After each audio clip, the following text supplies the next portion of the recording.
शिवोहम शिवोहम शिवोहम शिवोहम। नमस्कार दोस्तों, मैं मृदुल सारस्वत और आप देख रहे हैं कैसा भारत न्यूज।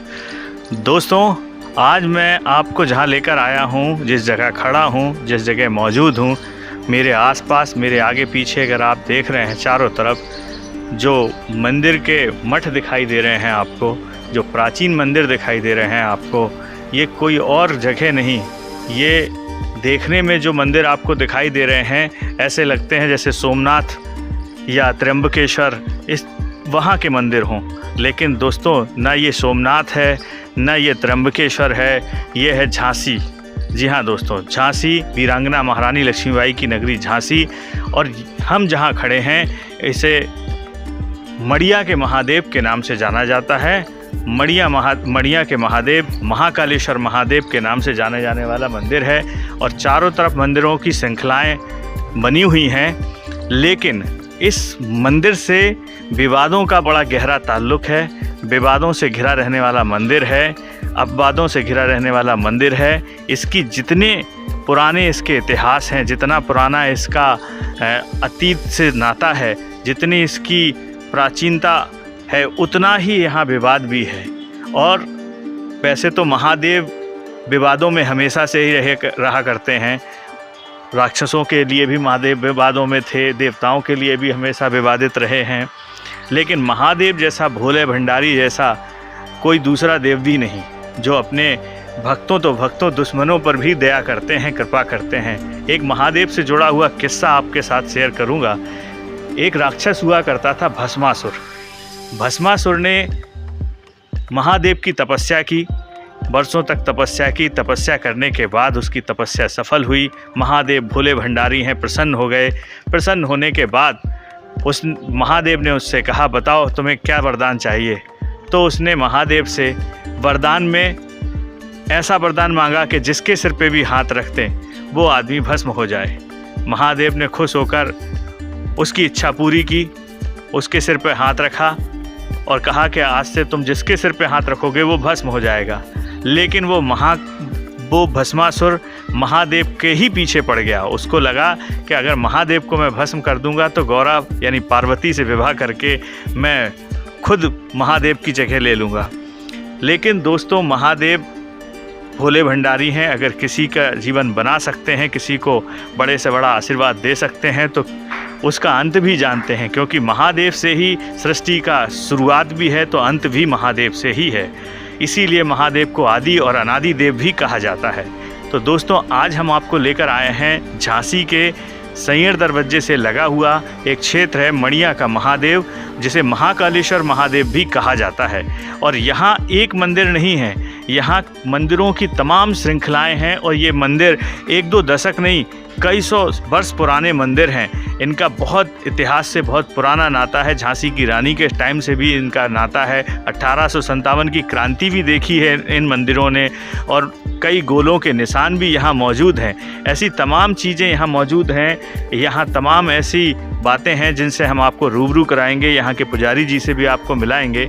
और सबसे बड़ी बात, ये मंदिर कई वर्षों तक, 1-2 वर्ष नहीं, 2-3 वर्ष नहीं, कई वर्षों तक कब्जे में रहा है। कब्जे का मतलब इस मंदिर के आसपास तमाम गैर हिंदूवादी धर्म के लोगों ने मंदिर की भूमि को कब्जे में कर रखा था।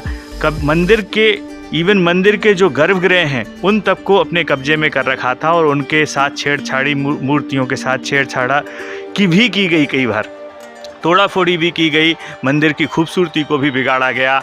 मंदिर के मठों के साथ भी छेड़खानी की गई, उनको भी तोड़ा मरोड़ा गया।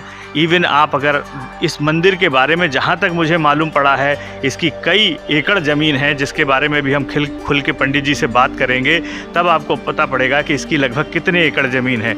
लेकिन आज अगर बात करें तो मंदिर के कुछ प्रांगण ही शेष हैं, बाकी सब पर आसपास गैर हिंदूवादी धर्म के लोगों ने कब्जा कर रखा है। सनातन धर्म से अलग दूसरे धर्म के लोगों ने कब्जा कर रखा है। हालांकि प्रशासन ने, शासन ने, योगी आदित्यनाथ की सरकार ने और यहाँ के स्थानीय विधायक और पुरातत्व विभाग ने मिलकर पिछले कुछ वर्षों में इस मंदिर के आसपास बहुत से कब्ज़ों को हटाया भी है, मंदिर को जो कब्जे में था उसे मुक्त भी कराया है, मंदिर को क्या नाम करके बहुत से मंदिर जो बंद पड़े थे उन्हें खुलवाया भी है, उनकी पूजा पाठ भी शुरू कराई है। लेकिन अभी भी मंदिर के आसपास का तमाम क्षेत्र ऐसा है जो अभी भी कब्जे में है, यानी कब्जा मुक्त कराने की उसे आवश्यकता है। तो हम आपको वो क्षेत्र भी दिखाएंगे, वो ऐसे स्थान भी दिखाएंगे कि जो आज भी कब्जे, जहां साफ नज़र आता है कि यहाँ पर आज भी लोगों का कब्जा है मंदिर के स्थानों पर। तो चलिए अब हम इस मंदिर के सबसे पहले आपको दर्शन कराते हैं सारे मंदिरों के, कि यहाँ पे कौन कौन से मंदिर हैं, कौन कौन से मंदिर। सबसे मुख्य मंदिर से सबसे पहले हम यहाँ के मुख्य मंदिर से शुरुआत करेंगे। मुख्य मंदिर से शुरुआत करते हुए हम आपको एक एक करके जो अभी वर्तमान में जिनमें पूजा हो रही है उन मंदिरों को दिखाएंगे, और उसके बाद हम यहाँ के पुजारी जी से इसके इतिहास के बारे में आपसे रूबरू कराएंगे, और जितना भी संभव होगा इस महाकालेश्वर मंदिर, इस मड़िया के महादेव के बारे में आपको एक एक बात से रूबरू कराएंगे।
दोस्तों अब हम आपको लेकर चलते हैं मड़िया के महादेव, महाकालेश्वर महादेव के जो मुख्य मंदिर है। मंदिरों की तमाम श्रृंखला यहाँ मौजूद है, जो अपने आप में गुजरात के मंदिरों की, सोमनाथ के मंदिरों की, त्र्यंबकेश्वर के मंदिरों की याद दिलाती है। और ये अपने आप में बहुत बड़ी बात है कि झांसी जैसे शहर में ऐसे मंदिरों की श्रृंखला जो अभी तक बहुत से लोगों की आंखों से ओझल रहे, अछूते रहे, उसका पीछे कारण सिर्फ एक रहा कि इन मंदिरों को जानबूझकर लोगों की नज़रों से बचाया जाता रहा। कब्जे के कारण लोगों के यहाँ पर बराबर कब्जे रहे हैं, जिनको अब काफ़ी हद तक मुक्त करा लिया गया है। तो अभी हम जहाँ मौजूद हैं, इन मंदिरों की, खूबसूरत मंदिरों की जो श्रृंखला है मड़िया के महादेव के मंदिरों की जो श्रृंखला है, उनका मुख्य मंदिर है भगवान महादेव का मंदिर, जिसमें प्राचीन मूर्ति महादेव का शिवलिंग विराजित है, जो अपने आप में बहुत विशाल शिवलिंग है और बहुत खूबसूरत शिवलिंग है। तो सबसे पहले मैं आपको वो शिवलिंग के दर्शन करवाता हूँ, उसके बाद फिर हम इन मंदिरों के बारे में चर्चा करेंगे और जानेंगे यहाँ के पुजारी जी से कि इनका इतिहास से कितना गहरा नाता है, कितने पुराने मंदिर हैं और क्या क्या विशेषता है इन मंदिरों की। वो सारी चर्चा हम आपको एक एक करके बताते हैं। चलिए मेरे साथ, हम सबसे पहले पुजारी जी के साथ चलेंगे अंदर और देखेंगे मड़िया के महादेव, महाकालेश्वर महादेव का वो शिवलिंग जिसे ज्योतिर्लिंग, जिसे साक्षात महादेव का रूप और सबसे प्राचीन शिवलिंग है, जो लोगों की मनोकामनाओं को पूरा करता है। तो आइए सबसे पहले हम दर्शन कराते हैं आपको भोलेनाथ के उस भव्य स्वरूप के, भव्य शिवलिंग के, जिसको बरसों तक लोगों की नज़रों से दूर रखा गया। दोस्तों, अब हम आ चुके हैं उस गर्भगृह में जहां महादेव जी का भव्य शिवलिंग विराजित है। आप देख सकते हैं मेरे सामने, ये महादेव जी का, महाकालेश्वर महादेव, मड़िया के महादेव का सबसे प्राचीन, सबसे पुराना और भव्य शिवलिंग है। ऐसा शिवलिंग झांसी में दूसरा कोई नहीं है, ये इकलौता शिवलिंग है। ऐसे शिवलिंग, ऐसे सुंदर भव्य शिवलिंग या तो सोमनाथ के मंदिरों में या गुजरात के मंदिरों में या रामेश्वरम, ऐसे तमाम जगह देखे गए, लेकिन झांसी में ऐसे भव्य शिवलिंग का होना अपने आप में अद्भुत है और महादेव के भक्तों को, सनातन धर्म के लोगों को के लिए आस्था का विशेष केंद्र है। और यहाँ आने वाले की निश्चित रूप से महादेव मनोकामनाओं को पूरा करते हैं। हमारे बीच इस मंदिर की देख रेख करने वाले, मंदिर की पूजा पाठ करने वाले, मंदिर के महादेव के दर्शन लोगों को कराने वाले, यहाँ के इतिहास से रूबरू, यहाँ के इतिहास से वाकिफ़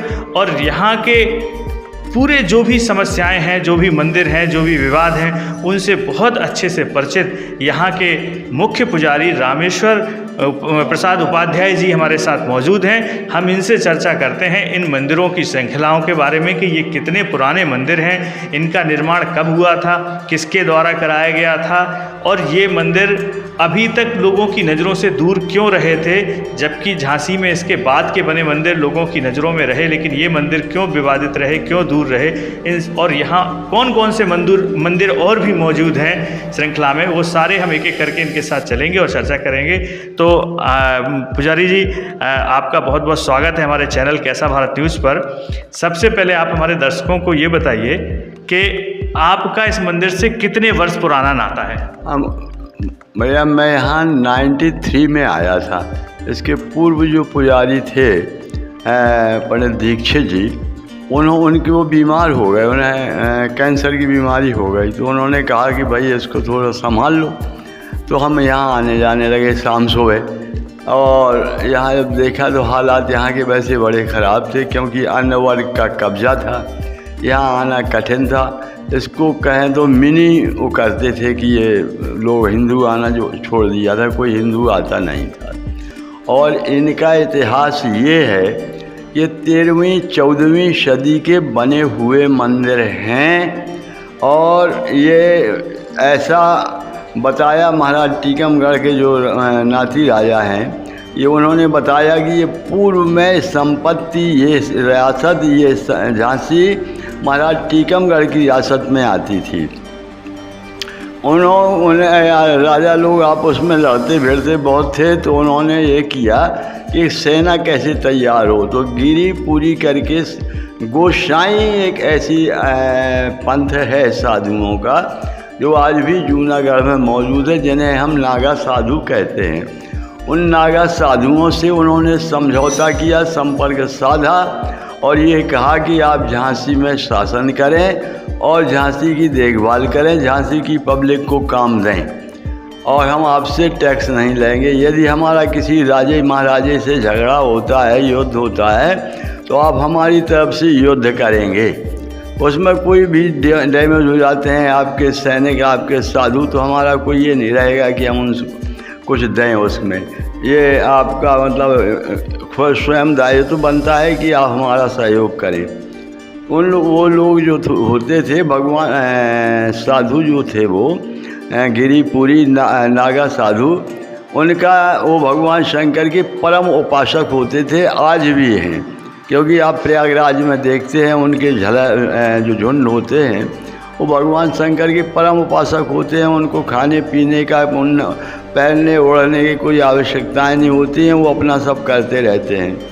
तो ये जो इनमें कोई उनका ये काम था कि मंदिर, भगवान शंकर के शिवलिंग मंदिर बनवाना, शिवलिंग स्थापना करना, और इस मंदिर को जिसमें खड़े हैं ये सबसे बड़ा मंदिर, ये विशेष तौर से शिवलिंग कैसे बनाया, कैसे ले आए, कहाँ से ले आए, इसको डैमेज ये मुख्य मंदिर ये है। बाकी जो मंदिर हैं उनमें थे तो सब में शिवलिंग, लेकिन वो डैमेज हो गए। डैमेज हो गए पुजारी जी के, डैमेज कर दिए गए। डैमेज कर दिए गए, डैमेज कर दिए गए। अभी मैं आगे इसमें बताऊंगा। तो ये लोग ये 15वीं सदी में यहाँ से चले जाते हैं, साधु लोग सभी चले जाते हैं, चाहे वो जूनागढ़ जाते हों चाहे कहीं भी जाते हों।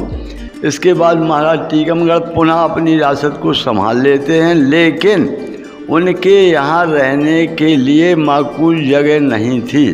तो महाराज वीर सिंह जी देव टीकमगढ़ ने 1610 में 1610 और 2024 के बीच में झांसी का किला बनवाया। इसके बाद उनका पीढ़ी दर पीढ़ी चलता रहा होगा शासन।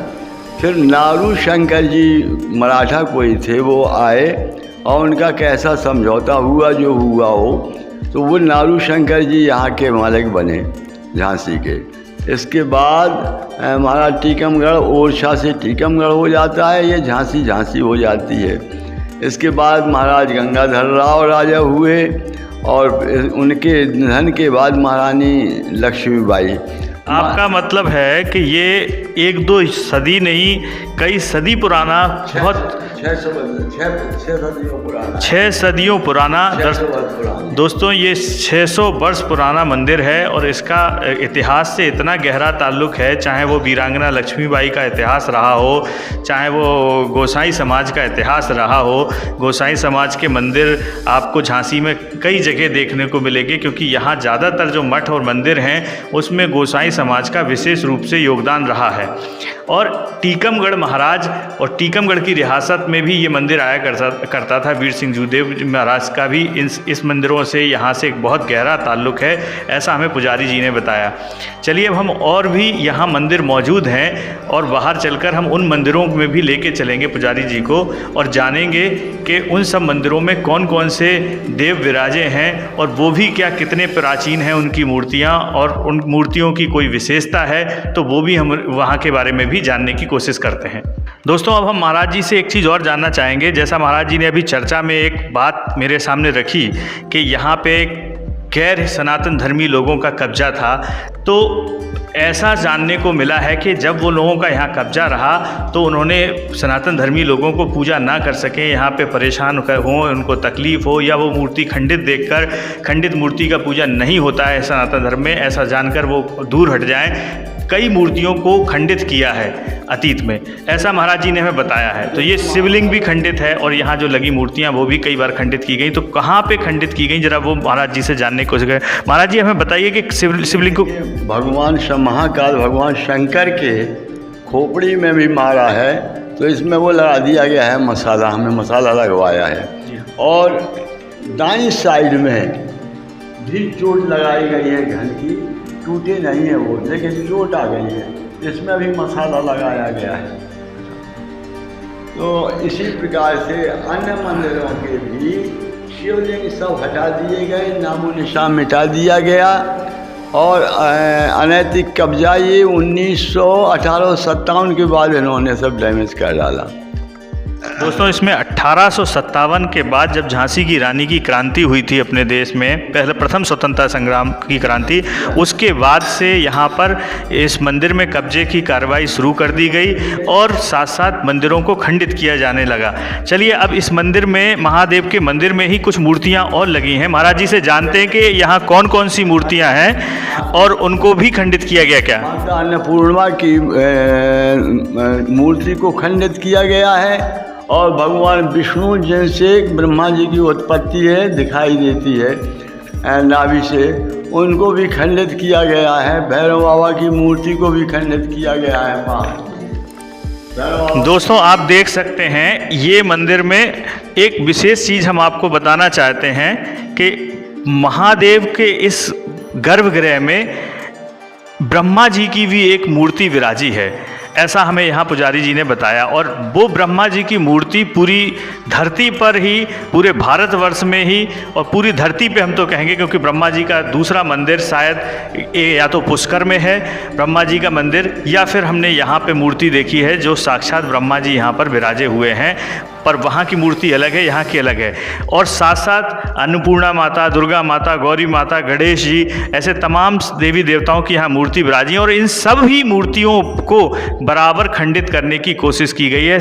इसी महाकालेश्वर मंदिर में बाहर आते हैं जब हम गर्भगृह से, तो देखते हैं यहाँ भैरव जी की मूर्ति है, इसको भी खंडित करने की कोशिश की गई थी।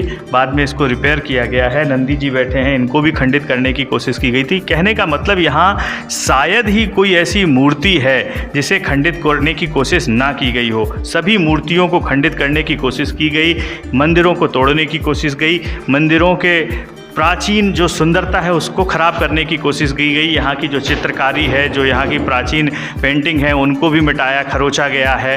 मंदिर के मठों को भी तोड़ने की कोशिश की गई अतीत में। हालांकि अब मंदिर को ये स्थानीय प्रशासन, यहाँ के जनप्रतिनिधि, विधायक और सरकार के माध्यम से काफ़ी हद तक कब्जा मुक्त करा लिया गया है, लेकिन अभी भी बहुत से ऐसे जगह हैं जो आज भी विवादित हैं।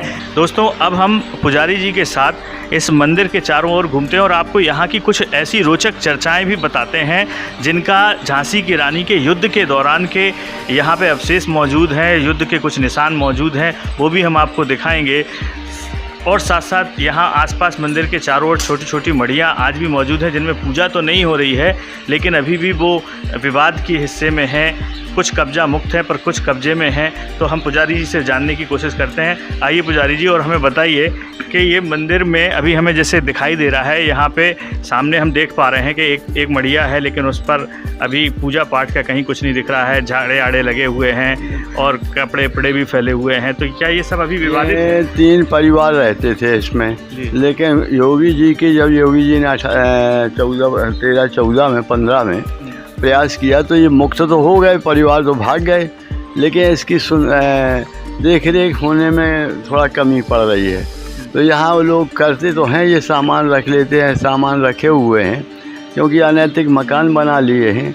उन मकानों से, क्योंकि मंदिर की ज़मीन, मंदिर ही में मकान बना लिए हैं, तो है तो मंदिर तो कब्ज़ा मुक्त है, लेकिन कब्ज़ा तो अभी किए हुए हैं वो, और वैसे तो मुक्त हैं, वहाँ से हट गए लोग। पेड़ों के पीछे भी हमें एक मढ़िया दिखाई दे रही है जिसपे गाय का गोबर ओवर कचरा डाला है, क्या ये भी मंदिर का ही है? मंदिर ही है वो, बिल्कुल मंदिर है, मढ़िया है, लेकिन अब उसमें पूजा इसलिए नहीं कर पाते कि वहाँ ये लोग कब्जा किए हुए हैं। आइए अब हम आपको लेकर चलते हैं। आप देख भी सकते हैं कि आसपास जैसे कब्जे के बारे में चर्चा की पुजारी जी ने, आप देख सकते हैं कि कहा जाता है इस मंदिर की कई एकड़ ज़मीन हुआ करती थी, 4 एकड़ 75 डेसिमिल। तो आप अंदाज़ लगा सकते हैं 4 एकड़ 75 डेसिमिल में फैला ये मंदिर। लेकिन आज अगर आप देखें तो मंदिर की बाउंड्री से लगे हुए मकान बने हुए हैं, बिल्कुल चिपक के लगे हुए हैं। मंदिर की जो आसपास खूबसूरत मढ़ियाँ या छोटे छोटे दुर्ग या मंदिर बने हुए हैं, इनको भी अभी भी कब्जा किया गया है। अभी भी इनको कब्जा मुक्त होने के बाद भी इनमें लोग कपड़े डाल लेते हैं, इनमें अपनी झाड़ी झंझट लगाए रहते हैं। कहीं ना पूजा कर पाता है कोई, ना कोई यहाँ दर्शन कर पाता है, ना इनकी कोई खूबसूरती की जा रही है। तो कहीं ना कहीं अभी भी ये विवादित क्षेत्र है और विवादों से घिरा हुआ है। और यहाँ के निवासियों की और यहाँ के पुजारी जी ने भी हमसे चर्चा में ये कहा है कि अभी भी इसको मुक्त कराए जाने की, पूर्ण रूप से मुक्त कराए जाने की अभी भी कोशिशें जारी रहनी चाहिए। चलिए अब हम पंडित जी से जानते हैं। इस महाकालेश्वर मंदिर में एक इतिहास से जुड़ा हुआ एक पन्ना खोलते हैं। 1857 की क्रांति के समय गुलाम गौस खां, जो महारानी लक्ष्मीबाई के मुख्य तोपची थे, कहते हैं कि अंग्रेज़ों से युद्ध के समय उन्होंने एक गोला दागा था, और वो गोला जो है इस मंदिर में आके, महाकालेश्वर मंदिर में लगा था आकर। लेकिन मंदिर का तो बाल बांका नहीं हो सका, लेकिन उसके अवशेष अभी भी मौजूद है। पुजारी जी जानते हैं वो कहाँ पे हैं वो निशान? देखिए, अंग्रेज़ों की सेना छावनी मंदिर के पीछे बनी हुई थी, रुकी हुई थी, जिसको झोकन बाग कहते हैं। झोकन बाग हॉस्पिटल के नाम से हो गया है अब। तो यहाँ उनके जो हम अंग्रेज़ों ने एक कूट रचना तैयार की कि महारानी हर सोमवार को यहाँ पूजा करने आती हैं, और फौज फाटा के साथ तो आती नहीं, 2-4 सिपाही लेके आती हैं, और क्यों न रानी साहब को गिरफ़्तार कर लिया जाए। लेकिन रानी साहब के विश्वस्त सूत्रों ने बताया, रानी साहब को उन्हें जानकारी हो गई, तो रानी साहब को बताया कि महारानी अंग्रेज़ों ने एक कूट रचना तैयार की है कि क्यों न रानी को गिरफ़्तार कर लिया जाए, आसानी से शासन मिल जाएगा। तो महारानी ने यहाँ आना छोड़ दिया, नहीं आई मंदिर। तब अंग्रेज़ों ने चढ़ाई की झांसी पर, और जो बचाव में गोले चले और उनके गोलों पर, उनकी छावनी पर जो गोला चलाए गए, वो गोला एक आकर यहाँ लोगों ने शिकायत कर दी कि गुलाम गौस का बचा के गोला चला रहे हैं। तो रानी साहब ने क्वेश्चन कर लिया, क्यों भाई गुलाम गौस का, ये कहाँ तक सत्य है। गुलाम गौस खां ने कहा कि भाई ये महारानी साहब ये 100% सत्य है, क्योंकि सामने मंदिर पड़ रहे हैं, पीछे उनकी छावनी पड़ी हुई है, और अगर हम गोला सीधा चलाते हैं तो कहीं ऐसा ना हो मंदिर डैमेज हो जाए, तो दूसरी भावना भड़क जाए। तो रानी साहब ने उनसे कहा है कि इस समय स्वतंत्रता का, राष्ट्र का सवाल है, तुम गोले चलाओ, और जब मंदिर डैमेज हो जाएंगे तो और जीवित रहे तो दूसरे मंदिर तामीर करा देंगे। तब हालांकि उन्होंने फिर भी बहुत बचाए गोला चलाए हैं उनकी छावनी के लिए, लेकिन एक गोला आकर के ये जो साबित है, इसमें गोला धंसा है आकर के, ये सामने दिखा है, ये गोला उन्हीं के टाइम का लगा हुआ है। दोस्तों आपने देखा 1857 की क्रांति भी इस मंदिर ने झेली है, वो क्रांति जिसका इतिहास के पन्नों में बहुत विशेष स्थान है, वो क्रांति जिसे हमारे देश की आज़ादी की प्रथम क्रांति कहा जाता है, वो क्रांति जिससे झांसी की रानी को ग्लोबल दुनिया जानने लगी है, ग्लोबलाइज जानने लगे हैं लोग के वीरांगना एक महिला झांसी की रानी हुई, जिसने अंग्रेज़ों से अकेले दम अपने हौसले के साथ लड़ाई ली। दोस्तों ये मंदिर सिर्फ मंदिर नहीं, धर्म का स्थान नहीं, सनातन धर्म का धार्मिक स्थल ही नहीं, ये इतिहास की दृष्टि से बहुत प्राचीन और स्वतंत्रता की दृष्टि से भी इसका बड़ा महत्व। महाकालेश्वर मंदिर में विराजे महादेव की शक्ति का आप इससे अंदाज लगा सकते हैं कि तोप से चला गोला यहाँ आकर इस मंदिर की दीवार को छूता है, और मंदिर की दीवार छूने के बाद सामने लगी छोटी सी मड़िया में जाकर धंस जाता है, लेकिन ना तो मड़िया का बाल बांका कर पाता है, ना महाकाल मंदिर का भी कुछ बिगाड़ पाता है। दोस्तों अभी पुजारी जी ने हमें चर्चा के बीच एक बात बताई कि जब 1857 की क्रांति हो रही थी और झांसी की रानी और अंग्रेज़ों के बीच युद्ध छिड़ गया था, तो उस समय झांसी की जो बाहर परकोटा होता है, दीवार होती है किले की, जिसे हम दीवार कहते हैं किले की या परकोटा कहते हैं, उस किले के बाहर का हिस्सा ये कहलाता था, झांसी के बाहर का हिस्सा ये कहलाता था, जिसे आज हम झोकन बाग के नाम से जानते हैं। आप सामने लाल बिल्डिंग जो देख रहे हैं मेरे, वो आज क्रिश्चियन हॉस्पिटल के नाम से जाना जाता है, झोकन बाग हॉस्पिटल के नाम से जाना जाता है। और ये सारा तालाब, ये झोकन बाग, ये पूरा एरिया जो मकान जो बने हैं, ये सारा का सारा एरिया झांसी के बाहर का एरिया था। और यहीं पर मंदिर की आड़ लेकर अंग्रेज़ों ने अपना जो है कैंप लगाया था, अपनी सेना को यहाँ इकट्ठा किया था, अपनी टुकड़ी को यहाँ इकट्ठा किया था युद्ध लेने के लिए। और उसके पीछे एक मजबूत कारण था, क्योंकि हमारा देश सनातनियों का देश है, हमारा हिंदू धर्म का देश है, हम लोग छोटे छोटे पत्थर में भी शिव जी को देखते हैं, इसलिए हम लोगों के लिए भगवान का बड़ा महत्व है। तो अंग्रेज़ों को ये बात समझ में आ गई थी कि अगर हम मंदिर की आड़ में बैठकर युद्ध करेंगे तो जो किले से चलने वाले गोले हैं, कहीं ना कहीं वो उनसे हम अपना बचाव कर पाएंगे। दोस्तों अब हम यहाँ से आपको लेकर चलते हैं, यहाँ जो मंदिरों की श्रृंखला है, उन मंदिरों की श्रृंखला में दूसरे मंदिर कौन से हैं, पुजारी जी के साथ आपको लेकर चलते हैं और जानते हैं उन मंदिरों में कौन सी मूर्तियां हैं और उनका भी इतिहास से क्या नाता है, क्या रिश्ता है, और उनके साथ भी क्या वही कृत्य किए गए जो इस मंदिर के साथ, यहाँ मूर्तियों के साथ किए गए, क्या उनको भी कब्जा किया गया था, क्या उनके साथ भी छेड़खानी की गई थी, क्या उनके साथ इतिहास का नाता है, क्या उनके साथ दिक्कतें नहीं, वो सब भी हम आपको चर्चा करते हैं। तो चलिए हम आपको लेकर चलते हैं अगले मंदिर की ओर। दोस्तों अब हम मड़िया के महादेव की जो मंदिरों की श्रृंखला है, खूबसूरत मंदिरों की श्रृंखला है, उस श्रृंखला में ही एक मंदिर हमारे पीछे आप देख सकते हैं कैमरे से, भगवान राम जानकी मंदिर मौजूद है यहाँ पर। ये भी उसी दौरान का मंदिर है। इसको भी 600 दशक से ऊपर हो चुके हैं और ये भी काफ़ी प्राचीन मंदिर है। अब हम पुजारी जी के साथ इस मंदिर में प्रवेश करेंगे। इसका जो आप जीर्णोद्धार देख रहे हैं ये बाद में कराया गया है। इसके साथ भी छेड़खानी की गई थी, इसके साथ भी तोड़फोड़ की गई थी। तो चलिए अब हम इस मंदिर में चलते हैं और पुजारी जी से इस मंदिर के बारे में जानते हैं। दोस्तों, हम राम जानकी मंदिर के प्रांगण में अंदर प्रवेश कर चुके हैं, गर्भगृह में प्रवेश कर चुके हैं। आप मेरे ठीक सामने भगवान श्री राम, माँ जानकी और भगवान लखन और गणेश और हनुमान जी की मूर्तियों को देख सकते हैं। कितना खूबसूरत, कितना अलौकिक और कितना दिव्य स्वरूप है उनका। ये सारा मंदिर जो आज इतना खूबसूरत दिखाई दे रहा है, कांचों से बना हुआ, सुंदर नक्काशी, सुंदर जो आप इसमें जो भी सुंदरता देख रहे हैं ये आधुनिक है। कहीं ना कहीं इसको बाद में कराया गया है, लेकिन इस मंदिर ने भी कहीं ना कहीं वो सारी तकलीफ़ें उठाई हैं, वो तकलीफ़ें झेली हैं। वो गैर समुदाय, गैर सनातनीय लोगों के द्वारा जो किया गया अत्याचार है मंदिरों के ऊपर, वो सारे अत्याचार, वो सारी तकलीफ़ें इन मंदिरों ने भी झेली हैं, राम जानकी मंदिर ने भी झेली है। यहाँ भी जो मूर्ति हुआ करती थी उनका क्या हुआ, उनके बारे में क्या इतिहास है, ये वाकई में राम जानकी ही मंदिर था या इसमें पहले कोई और मूर्ति हुआ करती थी, ये हम जानते हैं पुजारी जी से। तो पुजारी जी, हमें सबसे पहले आप ये बताइए कि जैसा कि हमें दिखाई दे रहा है, ये तो सब नया दिखाई दे रहा है हमें, हालांकि मंदिर का जो मठ और बाहरी हमें जो छवि दिख रही है वो सब पुरानी दिख रही है। तो क्या ये मंदिर भी उसी दौरान का है और इसमें कौन सी मूर्ति विराजी थी पहले, या राम जानकी ही विराजा करते थे इसमें? भैया, ये सभी मंदिर भगवान शंकर के मंदिर थे। इनमें शिवलिंग ही पधारे थे, लेकिन अन्य लोगों ने आकर के, अन्य वर्ग के लोगों ने आकर के उन मूर्तियों को कहीं फेंक दिया और उनके सिंहासन तोड़ दिए, यहाँ निवास बना लिए, मंदिरों को पूर्ण रूप से डैमेज कराया। फिर बाद में जब अभी ये मुक्त हो गए, कब्जा मुक्त हुए, तो फिर हम लोगों ने अब बदलाव लाने की सोचे कि जब यहाँ रहे नहीं तो महाकाल के लोग दर्शन कर लेंगे, सीधे निकल जाएंगे, तो अब इस बहाने से तो आएंगे।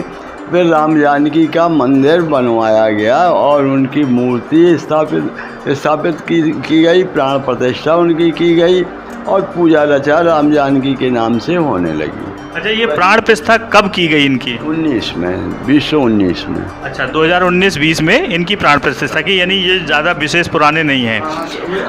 मंदिर पुराने हैं लेकिन प्रतिष्ठा नहीं है। तो दोस्तों, ये मंदिर जो है, ये मठ जो है, ये जगह जो गर्भगृह है, ये पुरानी है, प्राचीन है, उसी दौरान की है जिस दौरान के महाकालेश्वर का मंदिर है। लेकिन इसमें इन पुजारी जी का कहना है कि इन सभी मंदिरों में, ज़्यादातर मंदिरों में भगवान शिव, भगवान भोलेनाथ के शिवलिंग ही विराजा करते थे, जिन्हें ज़्यादातर शिवलिंगों को उखाड़ के ही फेंक दिया गया। उनका कोई अस्तित्व ही यहाँ बाकी नहीं रहा। आप इससे अंदाज़ा लगा सकते हैं उनकी मानसिकता का, उनकी क्रूरता का, कि उनके लिए अपना धर्म, लेकिन दूसरे धर्म के प्रति उनकी जो भावना है वो कितनी हीन है। ये उनके इस कृत्य को इतिहास दिखाता है, बताता है। तो चलिए अब हम इसी श्रृंखला में आगे बढ़ते हैं और जानते हैं यहाँ और कौन से मंदिर हैं। अब इसी मंदिरों की श्रृंखला में, इन खूबसूरत मंदिरों की श्रृंखला में, इस ऐतिहासिक मंदिरों की श्रृंखला में हम आगे बढ़ते हैं और आपको दिखाते हैं मड़िया के महादेव मंदिर की इस श्रृंखलाओं के में ही एक मंदिर और मौजूद है, जो माँ गौरी का मंदिर है, माँ दुर्गे का मंदिर है, माँ शक्ति का मंदिर है। तो आपको इस मंदिर में भी लेके चलते हैं और जानते हैं पुजारी जी से कि इस मंदिर से भी इतिहास का क्या ताल्लुक़ है। दोस्तों, हम पहुंच चुके हैं मंदिर के गर्भगृह में। हमारे आप ठीक सामने देख सकते हैं माँ भवानी, माँ भगवती, माँ गौरी, माँ दुर्गा, माँ शक्ति, इन्हें आप किसी भी नाम से पुकार सकते हैं। ये सृष्टि की संचालन करता है, इनके हाथ में ही सृष्टि का सृजन करना है। माँ भगवती गौरी सामने विराजी हैं, माँ दुर्गे सामने विराजी हैं और सभी के कष्टों को दूर करती हैं। ये भी मड़िया के महादेव मंदिर का एक विशेष मंदिर है और ये भी आधुनिक मूर्ति है जिसे विराजा गया, जबकि यहाँ भी पहले भगवान शिवलिंग का ही मंदिर हुआ करता था, जिसे भी शिवलिंग को भी उखाड़कर फेंक दिया गया था। चलिए अब हम इस क्रम में आगे बढ़ते हैं और देखते हैं अगला मंदिर कौन सा है। दोस्तों अब इसी क्रम में हम मढ़िया के महादेव मंदिर की श्रृंखला में आगे बढ़ते हुए आपको लेके चल रहे हैं पुजारी जी के साथ शनिदेव के मंदिर में। यहाँ शनिदेव का भी एक मंदिर है, खूबसूरत मंदिर है। मंदिर के दुर्ग, जो बात हम बार बार कह चुके हैं, मंदिर के दुर्ग, मंदिर की जो ढांचा है वो पुराना ही है, लेकिन इसको कब्जा मुक्त होने के बाद से जो हिस्से कब्जे मुक्त हो गए हैं उन हिस्सों को जीर्णोद्धार करके, उनको सुंदरीकरण करके उनको सुशोभित किया गया और उनमें नई मूर्तियों को स्थापित किया गया। वैसे तो यहाँ पर पुजारी जी के अनुसार ज़्यादातर हर मठ में, हर मंदिर के अंदर भगवान शिव जी ही विराजे थे, लेकिन बाद में यहाँ पर नई अलग अलग तरीके की मूर्तियों को, अलग अलग देवी देवताओं को विराजा गया है। तो अब हम पहुँचे हैं शनिदेव के मंदिर में। अभी हालांकि इसका अभी जीर्णोद्धार पूरी तरीके से नहीं किया गया है, इसकी बनावट, और आप देख सकते हैं बाहर की स्थिति को कि ये अभी पुराना ही है। चल के अब हम इसके अंदर चलेंगे और जानेंगे कि यहाँ शनिदेव की मूर्ति कब से विराजी है और यहाँ भी क्या शिव जी ही विराजते थे। दोस्तों अब हम प्रवेश कर चुके हैं भगवान शनिदेव के मंदिर के अंदर, जो मढ़िया महादेव के मंदिर में ही बना हुआ है, प्रांगण में ही बना हुआ है। आप सामने देख सकते हैं भगवान छायापुत्र शनिदेव, शूरपुत्र शनिदेव, जिनकी वक्र दृष्टि, जिनकी दृष्टि अगर किसी पर अच्छी रहे तो वो जीवन बन जाता है, और किसी पर अगर गलत दृष्टि पड़ जाए तो उसका जीवन खत्म कर देते हैं। भगवान शनिदेव न्याय के देवता हैं, धर्म के देवता हैं, और इनकी पूजा बड़ी विशेष मानी जाती है सनातन धर्म में। तो यहाँ पर शनिदेव की मूर्ति को भी विराजा गया है, और निश्चित रूप से ये मूर्ति भी आधुनिक ही है, आधुनिक रूप से ही विराजा गया है। यहाँ भी निश्चित रूप से पहले शिवलिंग ही रहा होगा, जैसा हमें पुजारी जी ने बताया है। और ये भी मंदिर जो है, इसके साथ भी पहले छेड़खानी की गई थी। यहाँ की भी मूर्ति को तोड़ा फोड़ा गया था, जो बाद में यहाँ मौजूद भी नहीं मिली। मंदिर जरूर शेष रहा है, और ये सारे के सारे मंदिर एक समय तक कब्जा में रहे हैं। इनको अभी हाल ही में योगी आदित्यनाथ के मुख्यमंत्री बनने के बाद और उससे पहले से इसकी कार्रवाई शुरू हो गई, और धीरे धीरे इनको कब्जा मुक्त कराया गया, और कब्जा मुक्त कराने के बाद इनका धीरे धीरे जीर्णोद्धार कराया जा रहा है। तो पुजारी जी ये बताइए कि ये जो कब्जा मुक्त का जो अभियान है, ये कब से शुरू हुआ? किस 2004 से किया था, लेकिन नहीं हो पाया। धीरे धीरे 2007 में रवि शर्मा, जो यहाँ के आज वर्तमान विधायक हैं, इन्होंने बहुत कोशिश किया। इसके बाद जब नहीं हो पाया तो 12 में योगी आदित्यनाथ जी, तत्कालीन सांसद गोरखपुर से संपर्क स्थापित किया गया। उन्होंने कहा मंदिर है भाई, खाली होना चाहिए, खाली होंगे। फिर उन्होंने पूरी ताकत लगाई और आने को हुए वो 18 अगस्त 13 में, लेकिन उन्हें कानपुर में गिरफ्तार कर लिया गया, आने नहीं दिया गया। इसके बाद वो 14 में पुनः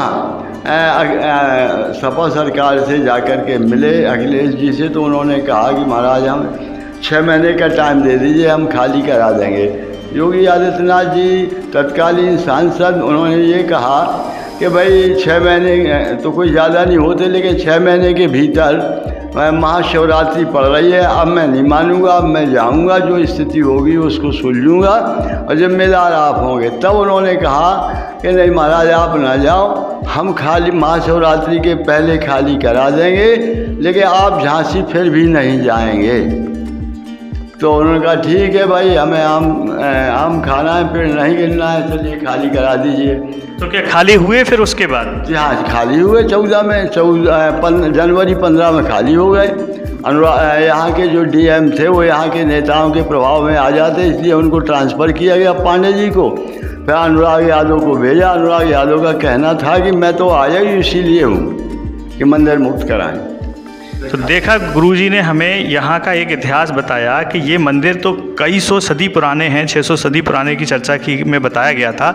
लेकिन इस मंदिर को फिर जब लोगों के, क्योंकि सनातन धर्म की विशेष आस्था है इस मंदिर से और होनी भी चाहिए, और मंदिरों को कब्जा करने का कोई औचित्य भी नहीं बनता, तो मंदिरों को मुक्त कराने का अभियान 2004 से शुरू किया गया। हालांकि शुरुआत में लोगों का उतना सहयोग नहीं मिला, कुछ डर के कारण, कुछ विवादों के कारण, दो धर्मों के विवादों के कारण लोगों ने उतनी रुचि नहीं ली। दूसरा, नेताओं को भी अपने वोट बैंक का बड़ा ही वो रहता है कि कहीं ऐसा ना हो कि हम अगर एक धर्म के प्रति झुकाव करेंगे तो दूसरे धर्म का वोट बैंक न टूट जाए। लेकिन इस सारी आशंकाओं को दूर करते हुए यहाँ के वर्तमान विधायक रवि शर्मा जी ने 2007 से संघर्ष करना शुरू किया इस मंदिर के लिए। और योगी आदित्यनाथ जी को जब वो बतौर सांसद थे गोरखपुर के, तब झांसी लेकर आए और अखिलेश सरकार थी, सपा सरकार थी। उस दौरान भारी भीड़ के साथ, भारी संघर्ष के साथ, कई बार प्रशासन से भी विवाद हुए, लेकिन तय कर लिया गया कि हम इस मंदिर को अब कब्जा मुक्त कराएंगे, महादेव को कब्जा मुक्त कराएंगे और यहाँ पूजा पाठ शुरू कराएंगे। दोस्तों, मंदिर की श्रृंखला में ही हम पहुँचे हैं एक और छोटा सा मंदिर, आप देख सकते हैं मेरे पीछे। बहुत खूबसूरत मंदिर है, खूबसूरत इसका मठ भी है, लेकिन अभी ये मूर्ति विहीन है। और जैसा कि हम हर बार बता चुके हैं, पुजारी जी ने भी बताया है कि यहाँ के हर मंदिर में कभी भगवान शिव जी की ही शिवलिंग हुआ करते थे, जो अब मौजूद नहीं है क्योंकि उन्हें हटा दिया गया, उन्हें तोड़ दिया गया, उन्हें फेंक दिया गया। लेकिन अब जो भी खाली मंदिर बचे हैं उनमें मूर्तियाँ विराजी जा रही हैं। तो यहाँ पुजारी जी से हम जानते हैं कि यहाँ कौन सी प्रतिमा विराजी जानी है और अभी तक क्यों विराजी नहीं गई, उसके पीछे का क्या कारण है। तो परिस्थितियाँ अनुकूल न रहने की वजह से अभी मूर्ति तो आ गई है, लेकिन अभी तो हिसाब किताब हमारा नहीं बन पा रहा है। तो सहयोगी जो है थोड़ा सहयोग कर देंगे तो आगे महीनों में जा कर के इनकी प्राण प्रतिष्ठा हो जाएगी। मूर्ति ला दी है झांसी गैस वालों ने, अमित सिंह झांसी गैस, वो मूर्ति ला दी है।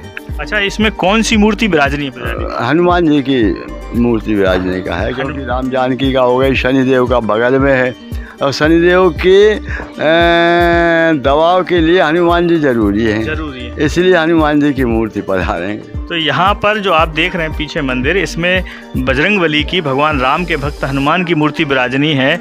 और जो मूर्ति आ चुकी है, बस प्राण प्रतिष्ठा बाकी है, लेकिन वो शुभ मुहूर्त अभी तक नहीं आया है, या कह दें भगवान की अभी इच्छा नहीं हुई है, क्योंकि जब तक ईश्वर की इच्छा नहीं होती है पत्ता भी नहीं हिलता है। तो उनकी इच्छा जिस दिन होगी उस दिन यहाँ प्राण प्रतिष्ठा हो जाएगी। मड़िया के महादेव की मंदिरों की श्रृंखला में ही एक और विशाल मंदिर है, बहुत बड़ा मंदिर है। इसका भी परकोटा, इसका भी दीवारें, इसका भी मठ बहुत ऊंचा है।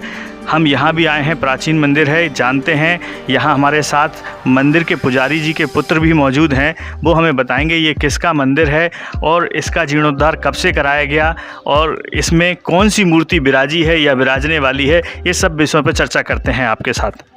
हम आ चुके हैं इस महाकालेश्वर मंदिर के ठीक सामने का ये मंदिर है। और जिस तरीके से महाकालेश्वर मंदिर का मठ बहुत ऊंचा है, सबसे ऊंचा है यहाँ पर, उसी तरीके से इस मंदिर का मठ भी बहुत ऊंचा है। और ये मंदिर भी अपने आप में बहुत विशाल है और इसको 4 हिस्सों में डेवलप किया गया है। आप देख सकते हैं, एक दरवाज़ा यहाँ है, एक यहाँ है और एक इस तरफ भी दरवाज़ा है महाकालेश्वर मंदिर की ओर, इस तरफ भी एक भवन दिया गया है। और इसका मठ देख सकते हैं आप, काफ़ी ऊँचा है, काफ़ी पुराना मंदिर है। और ये किसका मंदिर है, इसमें कौन सी मूर्ति विराजी है, इन सब विषयों पे चर्चा करते हैं। पुजारी जी के हमारे साथ पुत्र भी मौजूद हैं, ये बताएंगे इस मंदिर के इतिहास के बारे में। जी, ये शंकर जी की जो पिंडियाँ थी, इसमें भी एक विशाल पिंडिया थी जो कि उस टाइम पे 47 के बाद ये भी खंडित कर दी गई है यहाँ से। और भगवान गणेश जो हर मंदिर के जो दरवाजे पे बैठते हैं, आज भी विराजमान है इसमें बाहर। और जब इसको 14 में खाली कराया गया, तब इसमें जो है राम जानकी की, एक राधा कृष्ण की मूर्ति जो है मतलब बैठाल दी गई है। लेकिन स्थापना अभी नहीं हो पाई किसी कारणवश, अब चल रहा है। लेकिन पुरातत्व विभाग का कहना यह था कि हम जहाँ का मतलब जो पिंडियाँ जैसी थी यथास्थिति में लेके आना चाहते हैं। लेकिन अब आगे का पता नहीं कि ये जो दरवाज़ा देख रहे हैं आप, ये बंद था, ये दरवाज़ा ना होके एक खिड़की टाइप की बना रखी थी। और इसमें जो है जब खाली हुआ था तो राधा कृष्ण की एक खंडित मूर्ति निकली हुई थी। जब इसको खाली कराया गया तो उस मूर्ति की, खंडित मूर्ति को भी यहाँ रख के और फिर नई मूर्तियाँ ला के राधा कृष्ण की स्थापना कराई गई है। और जो अभी नई मूर्ति भगवान शंकर जी की परिवार को जो स्थापना हुई है, वो स्थापना नहीं, लेकिन अभी बैठाल दिया उनको। और इसमें वही पिंडिया का ही रूप है, वहाँ आप आगे दर्शन करेंगे तो वो आपको दिखाई देगा। दोस्तों, ये मंदिर भी पुराने मंदिरों में से ही है और कहा जाता है कि इस मंदिर के अंदर तक, गर्भगृह तक लोगों का कब्जा था, गैर सनातन धर्मी लोगों का कब्जा था और उन्होंने पूरी तरीके से इस मंदिर को अपना मकान समझ रखा था, अपनी प्रॉपर्टी बना रखा था। लेकिन जब कब्जा मुक्त इस मंदिर को किया गया तो इस मंदिर की जो खिड़की थी उसको जब तोड़ा गया तो उसमें राधा कृष्ण की एक प्राचीन प्रतिमा निकली जो खंडित अवस्था में थी। तो लोगों को लगा कि ये निश्चित रूप से भगवान राधा कृष्ण का मंदिर रहा होगा, तो वो प्राचीन प्रतिमा को रख दिया गया है और भविष्य में यहाँ पर नई राधा कृष्ण भगवान की मूर्ति स्थापित करने पर भी विचार चल रहा है। और आप देख सकते हैं सामने इसी मंदिर में एक और कमरा मौजूद है जो भगवान महादेव की जहाँ मूर्ति लगा दी गई है और यहाँ भगवान साक्षात महादेव अपने पूरे परिवार के साथ विराजे हैं। भगवान भोलेनाथ शिव का शिवलिंग है, नंदी जी बैठे हैं, माँ गौरी बैठी हुई हैं, भगवान कार्तिकेय बैठे हैं, भगवान गणेश बैठे हैं और सामने राधा कृष्ण जी की वो मूर्ति है जो यहाँ पर मिली थी।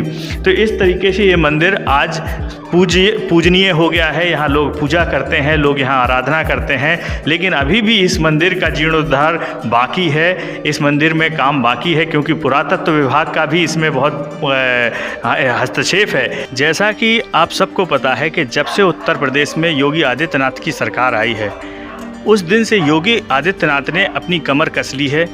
उन्होंने तय कर लिया है कि उत्तर प्रदेश के अंदर जो भी प्राचीन मंदिर या मठ सनातन धर्म से जुड़े हैं, जिनको कब्जा किया गया है, किसी के द्वारा भी कब्जा किया गया हो, उन्हें हम कब्जा मुक्त कराएंगे। और इसकी शुरुआत तो खैर उन्होंने मुख्यमंत्री बनने से पहले ही कर दी थी। कहते हैं पूत के पांव पालना में दिखाई देते हैं। योगी आदित्यनाथ ने भी अपनी इस कहावत को सिद्ध किया था तब जब 2013 में वो मुख्यमंत्री भी नहीं थे और उन्होंने अखिलेश सरकार के दौरान ही इस मंदिर को कब्जा मुक्त कराने का बीड़ा उठाया था, जिसके लिए काफ़ी संघर्ष हुआ था। कई बार पुलिस ने उन्हें गिरफ्तार किया, रोका भी कानपुर में ही, लेकिन वो अपनी जिद पर अड़े रहे और 2015 में इस मंदिर को मुक्त कराकर इसमें नई प्राण प्रतिष्ठाएं कराई गई। लेकिन दोस्तों आज भी इस मंदिर के इर्द गिर्द बहुत सा ऐसा क्षेत्र है, क्योंकि जैसा पुजारी जी ने हमें पहले शुरू में ही बताया कि इसका जो क्षेत्रफल था वो 4 एकड़ 75 डेसीमिल का था। तो उस हिसाब से अगर आज की दशा में देखें तो उस हिसाब से ये मंदिर 1 एकड़ भी एरिया में नहीं दिखाई दे रहा है। तो वो पूरा क्षेत्र कहाँ गया? वो निश्चित रूप से वो पूरा का पूरा क्षेत्र कब्जे वाले क्षेत्र में गया और काफ़ी यहाँ आसपास का क्षेत्र जो है आज भी कब्जे में है। तो वो कौन कौन सा क्षेत्र कहाँ कहाँ कितना कब्जा है, कौन कौन सी अभी भी छोटे मोटे मठ या मड़ियाँ हैं वो कब्जे में हैं, इनसे चर्चा करते हैं और ये हमें दिखाएंगे वो जगह जहाँ जहाँ कब्जा अभी भी दिखाई पड़ता है। तो वैसा हमें बताएं कि अभी भी क्या कोई ऐसा क्षेत्र है यहाँ पर जो थोड़ा बहुत जो मठ या मंदिर का हिस्सा, मतलब खाली ज़मीन तो जो कब्जे में है वो है, लेकिन उसके अलावा भी क्या कोई क्षेत्र, कोई मठ, कोई मड़ियाँ यहाँ कब्जे में है अभी भी? जी, एक तो हमारे यहाँ से जो सामने दिख रहा है जहाँ वो सामान रखा हुआ है, एक तो वो है जी, उसको डैमेज करके मंदिर कमरे का रूप दे दिया गया है, वो सामान कार का रखा हुआ है। जी, जी। उसके अलावा पीछे एक दालान है मंदिरों के, उस तरफ भी हम आपको अभी लेके चलते हैं। तो ये जो हमारे दाईं तरफ है इसमें भी है, ये जो मकान बन गए हैं, ये दाईं तरफ के मकान, ये जो है समाधियाँ थी बहुत बड़ी बड़ी, हम यहाँ खेला करते थे छोटे में, और ये करीब होती थी 1-1.5 मीटर ऊंची, 2 मीटर ऊंची थी, कभी कोई 1-1.5 मीटर ऊंची थी। उन पे अब मकान बन गए और कुछ पे तो लैट्रिन बना लिया उन्होंने तोड़ के। दोस्तों तो देखा आपने कि अभी बताया इन्होंने कि यहाँ पीछे भी कब्जा है, अभी भी मौजूद है। ऐसा नहीं कि ये पूरा मंदिर, पूरा प्रांगण कब्जा मुक्त हो चुका है, अभी भी बहुत सा इसका क्षेत्रफल कब्जे में है। किसी जगह पे मड़िया को तोड़कर लैट्रिन बना दी गई, तो किसी जगह कमरा बना लिया गया, तो किसी जगह कुछ और तरीके से कब्जा कर लिया गया है, लेकिन आज भी कब्जा में है। हम ये नहीं कहते हैं कि किसी का साथ अहित हो, लेकिन हम ये भी नहीं कहते हैं कि किसी धर्म का अहित हो। तो निश्चित रूप से सरकार को ये चाहिए और लोगों के साथ सामंजस्य से बिठाकर के मंदिर को कब्जा मुक्त जरूर कराया जाए। चलिए अब हम इसी श्रृंखला में आगे चलते हैं और जानते हैं कि यहाँ और कौन कौन सा ऐसा क्षेत्र है, ऐसी जगह है जो कब्जे में दिखाई देती है अभी भी। दोस्तों अभी हम आपको और आगे लेके चलते हैं और दिखाते हैं कि यहाँ और कौन कौन सा ऐसा क्षेत्र है जो अभी कब्जे में है, वर्तमान में कब्जे में है। मंदिर का क्षेत्रफल जो कब्जे में है, जो बाकायदा भवन कब्जे में है, मंदिर के जो हिस्से हैं, जो मंदिर हैं, मठ हैं, मड़ियाँ हैं, वो कब्जे में है। तो वो हम पंडित जी के पुजारी जी के जो पुत्र हैं हमारे साथ मौजूद हैं, वो हमें दिखाएंगे वो जगह, और आगे भी हम उनसे जानने की कोशिश करते हैं कि कौन कौन सा क्षेत्रफल अभी कब्जे में। तो भाई साहब कृपया हमें बताइए कि चैनल पे दर्शकों को कि यहाँ अभी भी और कौन सा क्षेत्र जो है कब्जे में दिखाई देता है। एक तो यही जो सामने ये लैंड जो दिखाई दे रही है, ये रेजिडेंस बना दी है इन्होंने, ये मंदिर का ही है। और इसके पीछे पूरी की पूरी सराय जो है वो कम से कम नहीं तो 150 फुट लंबी होगी, 150-200 फुट लंबी, और 35 या 30 फुट चौड़ी है वो। उसमें उन्होंने रेजिडेंस बना लिया है और कई परिवार उसके अंदर अभी भी रह रहे हैं। मैं छोटे में जाता था, वहाँ मैंने देखा था ये कबूतर पाले हुए थे। कबूतर देखने के बहाने मैं यहाँ गया। इसके अंदर चित्र भी बने हुए हैं जो बाकायदा रानी के महल में बने हुए थे, और वो आज भी इनके पास वो कब्जे में हैं। और अनुराग सर ने जो डीएम साहब थे हमारे पिछले गवर्नमेंट में, तो उन्होंने ये पूरा मुक्त कराया था। लेकिन किसी कारणवश जो बाउंड्री है वो उन्होंने ठेकेदार की वजह से अंदर को आ गई है, जबकि वो बाउंड्री होना था सीधी, तो उन्होंने राउंड कर दी है। और उसी राउंड के अंतर्गत ये जो है थोड़ा सा एकदम सीक्रेट हो गया, तो वो दिखाई देना और कम हो गया। पहले भी ऐसे ही कुछ हुआ होगा और आज की तारीख में भी वो ऐसा हो गया, वो हमारे सामने ही हो गया। बाउंड्री आप दिखाएंगे जो जिसको थोड़ा सा टर्न दे दिया गया या जिसको थोड़ा सा और सिंक कर दिया गया ठेकेदार के द्वारा? ये बाउंड्री तो यही जा रही है, यही जा रही है। ये यहाँ से वहाँ राउंड करके आपको आगे दिखाते हैं ये। तो ये पूरा मैदान जो है इन्होंने वहाँ उनके लिए छोड़ दिया है, वैसे देखा। और जो आगे पुराने जो बाउंड्रियाँ थी जो अंग्रेज़ों के टाइम से, तो उन्होंने जो है वो जोकनबा जो ट्रस्ट बनाया हो या जो भी अस्पताल को रूप दिया, उसकी भी बाउंड्री उन्होंने अंदर को घुसेड़ दिया। वो भी डिस्टर्ब आपको देखने को मिलेगी आगे। दोस्तों आप देख सकते हैं इस मंदिर के चारों तरफ छोटे छोटे मठ हैं, छोटी छोटी मड़ियाँ हैं, लेकिन बहुत से ऐसे भवन हैं जिन्हें आज भी कब्जा कर रखा गया है। जैसा अभी आपको दिखाया भी कैमरे में कि तमाम ऐसे क्षेत्र हैं, ऐसे भवन हैं और लोग रह रहे हैं, जिसमें मकान बनाए हैं, घर बनाए हैं, घर बना कर रह रहे हैं बाकायदा। सोचने वाली बात है कि कहीं ना कहीं इन सब चीज़ों का मैप तहसील में भी होगा, मजिस्ट्रेट के पास भी होगा, पुराने नक्शे भी होगा, और यहाँ का इतिहास, ये सारी चीज़ें मोनूमेंट में आती हैं, इतिहास से इनका गहरा नाता है। लेकिन कैसे, कितनी हिम्मत की बात है कि लोग ऐसे ऐतिहासिक स्थलों के साथ छेड़खानी कर लेते हैं, उनके ऊपर कब्जा कर लेते हैं, और प्रशासन और शासन मूक दर्शक बनकर देखता रहता है। आप देख सकते हैं कि मेरे सामने ये नया कंस्ट्रक्शन जो दिखाई दे रहा है, ये बाउंड्री तैयार की जा रही है मंदिर की। हालांकि ये बाउंड्री भी काफ़ी पीछे से बनाई जा रही है, जबकि पीछे आप देख सकते हैं इसके और भी इस बाउंड्री के बीच में 20 फुट का, लगभग 20 से 25 फुट का अंतर है।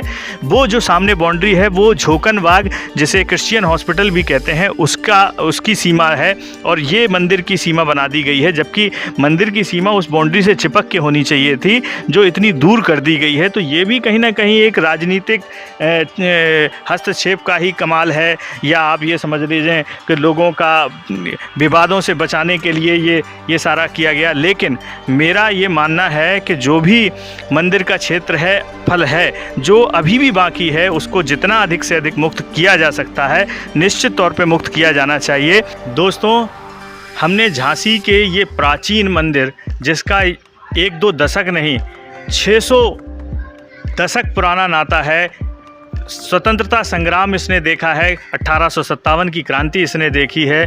उससे पहले टीकमगढ़ महाराज, जब ये झांसी टीकमगढ़ रियासत का हिस्सा हुआ करता था, झांसी का किला भी जो नहीं बना था, उससे भी पुराने ये मंदिर हैं। गोसाई मठ, जो गोसाई संस्था हुआ करती थी, गोसाई मठ हुआ करते थे, उनके द्वारा, जो नागा साधुओं के द्वारा ये बनाए गए सारे मंदिर हैं। उनकी अपनी एक शैली हुआ करती थी, उस शैली के सारे मंदिर हैं, जिन्हें 1857 की झांसी की रानी की क्रांति के बाद इन्हें कब्जा कर लिया गया था, जो गैर सनातन धर्मी लोग हैं उनके द्वारा। और कब्जे करके सिर्फ मंदिर के बाहर ही नहीं, मंदिर की आसपास की कई एकड़ भूमि ही नहीं, मंदिर के गर्भगृह तक में भी वो घुस गए थे और मंदिरों की मूर्तियों को तोड़कर हटा दिया था, और उसमें अपने अपने घर बनाकर रहने लगे थे, क्योंकि उन्हें लगा कि शायद अब ये सब कुछ हमारा है और अब जीवन भर हमें इसमें ही रहना है। आज भी, जैसा कि हमने अपने कैमरे पे आपको पहले दिखाया, कि आज भी बहुत सा क्षेत्र कब्जे में है, लेकिन बराबर सनातन धर्म के तमाम लोगों के सहयोग से, उनकी कोशिशों से, यहाँ के जनप्रतिनिधियों की कोशिशों से, यहाँ के वर्तमान विधायक रवि शर्मा जी की कोशिशों से और यहाँ के प्रशासन से, उस समय 2014 के 13-14 के जो डीएम आए थे, क्या नाम, अनुराग यादव जी आए थे, उनके प्रयासों से और अखिलेश सरकार का भी इसमें निश्चित तौर पे थोड़ा सा योगदान रहा है। उन्होंने भी सनातन धर्म के इस आंदोलन के सामने अपने आप को झुकाते हुए, उन्होंने अपने अहंकार को कम करते हुए उन्होंने तय किया कि इसको मंदिर को मुक्त निश्चित तौर पे होना चाहिए, क्योंकि ये हिंदुओं की, ये सनातन धर्मियों की आस्था का एक मुख्य केंद्र है और इतिहास से इसका गहरा ताल्लुक है, तो इसको मुक्त कराया गया। लेकिन अभी भी इसका क्षेत्र बहुत सा कब्जा मुक्त नहीं है। लेकिन जैसा कि हम पहले भी कह चुके हैं, योगी आदित्यनाथ की सरकार ने ये तय किया है कि हम भारतवर्ष तो ठीक है, लेकिन हम अपने कम से कम उत्तर प्रदेश में जो भी मंदिर कब्जे में हैं उनको मुक्त कराएंगे। और इसकी शुरुआत आपको, जैसा कि हम बता चुके हैं, हालांकि इसकी पहली शुरुआत तो उन्होंने 2013 में बिना मुख्यमंत्री बने यहीं से कर दी थी, लेकिन मुख्यमंत्री बनने के बाद अयोध्या, आप देख सकते हैं, अयोध्या के ऊपर निर्णय आया और अयोध्या पे भी, राम जन्मभूमि पे भी कब्जा हटा और अब वहाँ मंदिर का, भव्य मंदिर का निर्माण हो रहा है। इसके बाद बनारस में भी मंदिरों का जीर्णोद्धार हो रहा है। वहाँ के बीच जो क्षेत्र कब्जा थे उन्हें भी हटाया जा रहा है और साफ़ सुथरा करके उसको भी सुंदर बनाया जा रहा है, सुंदरीकरण किया जा रहा है। इसके बाद मथुरा पर भी चर्चा जारी है और वो दिन दूर नहीं कि जब ये झांसी का मड़िया के महाकाल मंदिर, महाकालेश्वर मंदिर भी पूरी तरीके से योगी आदित्यनाथ की सरकार और यहाँ के जनप्रतिनिधियों और प्रशासन के और सनातन धर्मियों के सहयोग से निश्चित तौर पे कब्जा मुक्त होगा। इसकी हम सबको पूरी उम्मीद है। आपको आज की हमारी ये पेशकश कैसी लगी? अगर आपको हमारी ये पेशकश अच्छी लगी है तो आप चाहें तो हमारे कमेंट्स बॉक्स में जाकर हमें अपने विचार भी लिख सकते हैं और बता सकते हैं कि आप सनातन धर्म को लेके, ऐतिहासिक मंदिरों को लेकर आप क्या राय रखते हैं। क्या आपका मन नहीं करता है कि ऐसे मंदिर हो या मस्जिद हो या गुरुद्वारा हो या किसी भी धर्म का कोई भी स्थान हो जो इतिहास से ताल्लुक़ रखता है, निश्चित रूप से उसको कब्जा मुक्त होना चाहिए, वो किसी भी धर्म का हो।